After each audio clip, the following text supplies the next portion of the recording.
সব মিলিয়ে ইরানের তো ধ্বংসলীলা মানে অপরিসীম, কল্পনা করা যায় না। তাহলে তারা সারেন্ডার করে না কেন? যেভাবে ধ্বংসলীলা চালানো হয়েছে এবং তাদের অস্ত্রের ভান্ডার নিশ্চয়ই অনেকাংশে শেষ হয়ে গেছে, কিন্তু তারপরও বিশ্লেষকরা বলছেন তাদের অস্ত্র আরো আছে। যেটি ইরান এখন বিভিন্ন মাধ্যমে বলছে না কোনো যুদ্ধবিরতি না, মানে এটি কি আসলে কথার কথা নাকি আসলেই তারা যুদ্ধবিরতি হলে ইরানের লাভবান হওয়ার সুযোগ আছে? ইরান কি চাইছে এই যুদ্ধটা নিয়ে? আমেরিকা ইসরায়েলের চাওয়াটা নিয়ে নানা ধরনের বিশ্লেষণ চলছে, কিন্তু ইরান এখন পর্যন্ত যে আপোষহীন চিত্রটা দেখাচ্ছে কিংবা ইরানের শীর্ষ নেতাদের পক্ষ থেকে যে বার্তা দেয়া হচ্ছে সেটা হলো তারা যুদ্ধবিরতিও চায় না, এবং যুদ্ধটিকে দীর্ঘমেয়াদে যদি লম্বা করতে পারে তারা, তাহলে হয়তো তারা কোনো না কোনো ভাবে লাভবান হবে বলে মনে করছে। কোন কোন জায়গায় তাদের লাভ থাকতে পারে কিংবা ইরান আসলে কি চাইতে পারে এইসব জায়গাগুলো থেকে? ইরান তো নিজের যুদ্ধ শুরু করেনি, ফলে যারা যুদ্ধ শুরু করছে চাওয়ার প্রশ্নটা সেটা তাদের ব্যাপার। যাই হোক, ইরান এখন যুদ্ধ দীর্ঘায়িত করছে কেন, এটা প্রশ্ন আসছে। এত ধ্বংসলীলা হচ্ছে, তাদের এত নেতা, সুপ্রিম লিডারকে মারা হয়েছে, তার পরবর্তীতে মানে কয়েক ডজন নেতাকে মারা হয়েছে, আলী লারিজানি তাদের তাকে মারা হয়েছে, তাদের ইন্টেলিজেন্স মিনিস্টার তাকে মেরে ফেলা হয়েছে, আরো অনেকে মেরে ফেলা হয়েছে। এই একটা। 2 নম্বর হচ্ছে তাদের অস্ত্র উৎপাদনের ঘাঁটিগুলো অনেকগুলো ধ্বংস করে দেওয়া হয়েছে, মিলিটারি বেস অনেক ধ্বংস করে দেওয়া হয়েছে।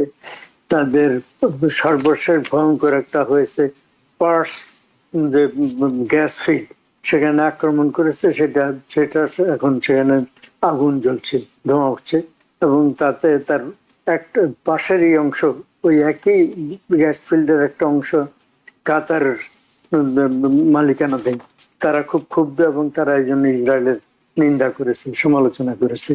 তো যাই হোক, সব মিলিয়ে ইরানের তো ধ্বংসলীলা মানে অপরিসীম, কল্পনা করা যায় না। তাহলে তারা সারেন্ডার করে না কেন? সারেন্ডার করে না দু কারণে। এর আগে আপনাদের একটা সত্য আমি বলেছি। একটা হচ্ছে যাত্রা বিমান, আমি কেন, আমি তো যুদ্ধ শুরু করিনি, আমাকে সারেন্ডার করতে কেন বলা হচ্ছে?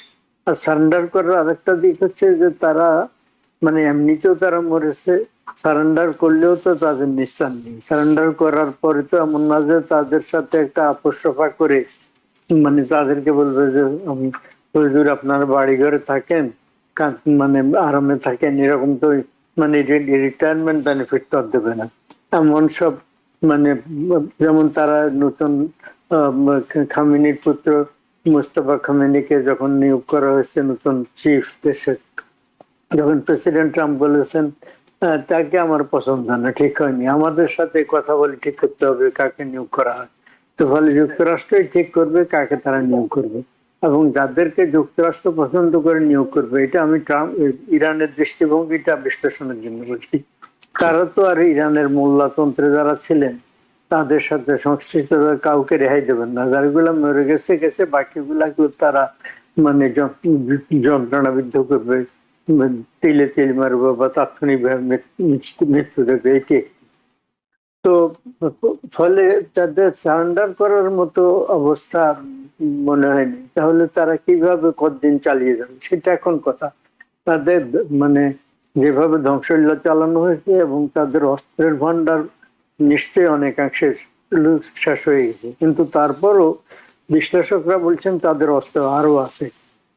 কিছু কিছু তারা অস্ত্র বিভিন্ন জায়গায় রেখেছে, সেগুলো এরা হান্ড ডাউন করে ডিস্ট্রয় করার চেষ্টা করবে। প্রতিদিনই ইসরায়েল এবং যুক্তরাষ্ট্র সেগুলো শেষ করবে, নিশ্চয়ই শেষ করার চেষ্টা করবে, কিন্তু একেবারে 100% শেষ করে দিতে পারবে এমন নাও হতে পারে। এবং কিছু যা আছে তাই দিয়ে তারা, যার হাতে যা আছে তাই নিয়ে শত্রুর মোকাবেলা করবে, এই বিখ্যাত স্লোগানের সাথে তো আমরা পরিচিত। ফলে যখন পরিস্থিতি এরকম হয় তারা এটা করবে, সারেন্ডার তারা করার মুখে নেই, সম্ভাবনা নেই। সারেন্ডার বিষয়টা আসছে না। সৈয়দ মাহমুদুল্লাহ ভাই, যেটি জানতে চাইছি সেটা হলো, যদি যুদ্ধবিরতির কোন একটি প্রস্তাব কোন একটি তৃতীয় পক্ষ থেকে, যেটি হয়তো তুর্কিয়ে তারা উদ্যোগ নেওয়ার চেষ্টা করছে, তাদের পররাষ্ট্রমন্ত্রীকে বিভিন্ন জায়গায় পাঠানোর চেষ্টা করছে, এরকম যদি একটি প্রস্তাব আসে যেটি ইরান এখন বিভিন্ন মাধ্যমে বলছে না কোনো যুদ্ধবিরতি না, মানে এটি কি আসলে কথার কথা নাকি আসলেই তারা যুদ্ধবিরতি হলে ইরানের লাভবান হওয়ার সুযোগ আছে? যুদ্ধবিরতি যদি সিরিয়াস প্রস্তাব আসে, ইরান একদম বিবেচনা করবে না তা মনে হয় না। বিবেচনা হয়তো করবে, কিন্তু কারা এটাই যুদ্ধবিরতি প্রস্তাব দিচ্ছে, যুদ্ধবিরতি অনার মানে সম্মান করা হবে কিনা, না যুদ্ধবিরতির সুযোগ নিয়ে আবার অন্য কিছু প্ল্যান করা হবে, সেই সংখ্যা তাদের থাকবে।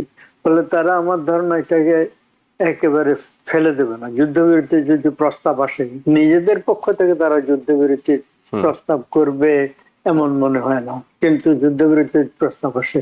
আরেকটা কথা বলে আমি আমার বিশ্লেষণ শেষ করতে চাই। ইরানিদের ভিতরে দুটো দিক আছে। একটা হচ্ছে আমাদের উপর আক্রমণ চাপিয়ে দেওয়া হয়েছে, আমরা কেন সারেন্ডার করবো। দুই হচ্ছে এই ইরান হচ্ছে প্রধানত শিয়াদের, শিয়া 12 ইমামে বিশ্বাসী শিয়া, 12 শিয়া সম্প্রদায়। তারা ইমাম হাসান এবং ইমাম হোসেন অন্যায় যুদ্ধে, ইয়াজিদের সাথে যুদ্ধে একজনকে বিষ প্রয়োগে হত্যা করা হয়েছিল, আর মেরে ফেলা হয়েছিল, এবং খুব অবমাননাকর অবস্থায় তাদেরকে মেরে ফেলা হয়েছিল, নিষ্ঠুরভাবে মেরে ফেলা হয়েছিল। তো এইগুলা তারা, তাদের ভিতরে একটা শাহাদাতের, শহীদ হওয়ার ন্যায় কর, তারা যেটাকে ন্যায় মনে করে, আপনি আমি ন্যায় মনে করি না করি সেটা আমাদের প্রশ্ন, অন্যদের প্রশ্ন। তারা যেটাকে ন্যায় মনে করে সেই কজে, বিশেষ করে সেটাকে তো ধর্মীয় কজ মনে করে, তাহলে দেশপ্রেম, ধর্মীয় কজ ইত্যাদি কারণে তারা তখন শাহাদাতের পথ বেছে নেবে, শহীদ হওয়ার পথ বেছে নেবে। তারা উম, এটা করবে না। তৃতীয় আর একটা দিক, সেটা হচ্ছে পারস্য তো একটা অত্যন্ত প্রাচীন সভ্যতার দেশ। তো তাদের সেই সভ্যতা তেও এই ধরনের অনেক বিপর্যয় অনেক সময় এসছে, কিন্তু বিপর্যয় কাটিয়ে তারা উঠে দাঁড়িয়েছে, এইরকম একটা মনোভাব তাদের আছে।